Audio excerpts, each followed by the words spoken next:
Dans l'évangile de Jésus-Christ selon saint Jean, au cours du dernier repas que Jésus prenait avec ses disciples, quand Judas fut sorti du cénacle, Jésus déclara : Maintenant le Fils de l'homme est glorifié et Dieu est glorifié en lui.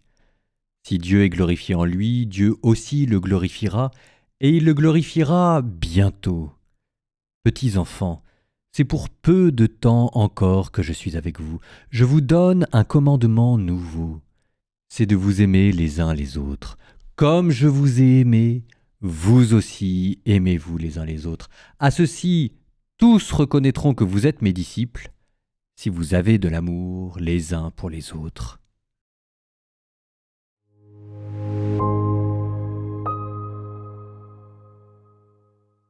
Tout est dit, et pourtant tout est toujours à reprendre. Que ce soit au travail, que ce soit à la maison, que ce soit même dans un cercle associatif, toujours bien veiller à s'aimer les uns les autres, que les gens soient aimables, qu'ils ne soient pas aimables, qu'ils vous apprécient, qu'ils ne vous apprécient pas. Voilà quelques petits critères que moi je me donne à moi-même quand je veux faire le point autour de moi, pour savoir si jamais ce commandement que Jésus m'a donné, ça veut dire quelque chose pour moi. Par exemple, 1. Le respect.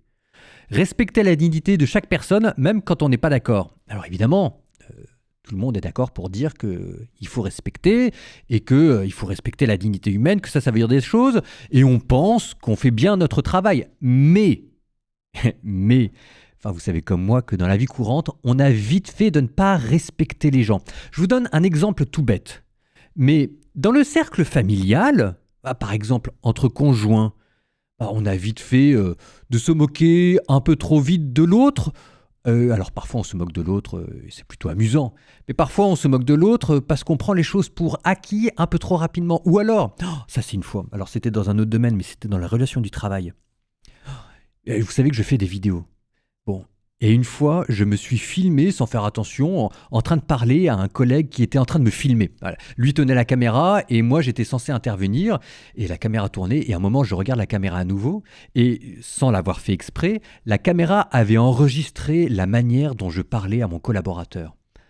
Mais j'ai eu la honte de ma vie. Je me suis dit mais c'est comme ça en fait que je lui parle. Oh là là là là. Et pourtant vous voyez, c'est quelqu'un que j'apprécie énormément. C'est quelqu'un avec qui je travaille. C'est quelqu'un avec qui je passe du temps, parce que quand même, les journées, on travaille beaucoup, quoi. Mais c'est ça ce que je veux dire par le respect. Vous savez, le respect, c'est à force de familiarité, de finir par ne plus respecter l'autre, sans même s'en apercevoir. Ça procède jamais d'une grande méchanceté, c'est simplement qu'il y a eu tellement de familiarité, il y a tellement de travail, et on a eu tellement de... Oui, on voit plus la personne en face de soi, et on parle trop vite, trop rapidement, sans filtre. C'est jamais bon de parler sans filtre. Donc, 1. Le respect. 2. Qui va avec la patience. Supporter les défauts ou les lenteurs sans exploser ou sans mépriser les autres. La patience. Alors évidemment, la patience nous prend toujours au dépourvu quand on est stressé. Pas facile, hein. Pas facile. Donc écoutez, vous ferez ce que vous pourrez, mais si jamais vous manquez de patience, ça ne doit jamais vous dédouaner de présenter vos excuses après. La patience, c'est quand même quelque chose de très important. Ça, je pense que c'est la grande vertu des parents. Parce que moi, c'est quelque chose, quand je suis en famille, vous voyez, là, je vous donne des petits trucs tout bêtes, hein. Je ne vous fais pas des grandes déclarations sur ce que c'est que l'amour, etc. Mais c'est juste pour vérifier au quotidien comment ça se passe chez vous. J'ai appris ça des parents, j'ai appris ça de mes frères et sœurs. Quand je vais chez eux, il y a des enfants en bas âge. Et moi, qui suis un vieux gars, parce que j'habite dans un couvent, c'est simple. Quand je vais aller dehors, je prends mon manteau et je vais dehors. Quand on est en famille et qu'on va aller dehors, c'est beaucoup plus compliqué. Il suffit pas de prendre son manteau, hein. Il suffit, déjà, il faut battre le rappel de tout le monde, trouver les chaussures des enfants, attendre que le mari passe aux toilettes, parce que c'est toujours à ce moment-là que le mari a passé aux toilettes, etc., etc. Ça demande énormément de patience. Ça veut dire qu'on fait moins de choses. Ça veut dire qu'on n'en fait pas autant qu'on avait prévu, mais c'est ça aussi, s'aimer les uns pour les autres. Et puis après, évidemment, toujours les petites choses. Ça va pas très loin, cette homélie, mais vous sentez qu'elle est ancrée dans le concret. On met les mains dans le cambouis.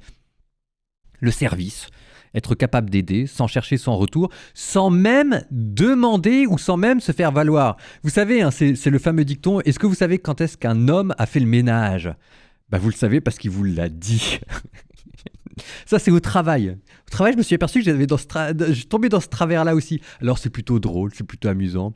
Mais souvent, les hommes ne peuvent pas s'empêcher, quand ils font le ménage, de bien faire remarquer à tout le monde qu'ils ont fait le ménage. Comme si c'était quelque chose en plus, une sorte de cadeau qu'on fait à travers le monde. Donc, rendre service, c'est rendre service avant qu'on vous le demande et sans le dire après. Ça a été ma plus grande joie, c'est quand je me suis mis à faire le ménage tout seul. J'ai l'impression de faire vraiment le vieux gars. Mais écoutez, au moins ça triche pas cette homélie. Et je m'amusais à ne pas dire quand je faisais le ménage et à voir si jamais les gens autour de moi allaient voir que les choses changeaient.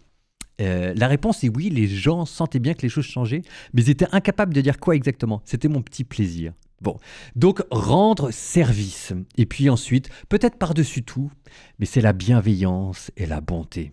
Souhaiter sincèrement le bien de l'autre. Ah, je le redis parce que tout est donné dans cette phrase-là. Souhaiter sincèrement le bien de l'autre. Se réjouir du bonheur de l'autre. Trouver son propre bonheur dans le bonheur de l'autre. Trouver sa propre joie dans la joie de l'autre. Et ça, vous savez, moi j'y suis pas, mais c'est quand même comme ça que j'espère vieillir. Dans les vieux frères au couvent, il y a quelques frères âgés.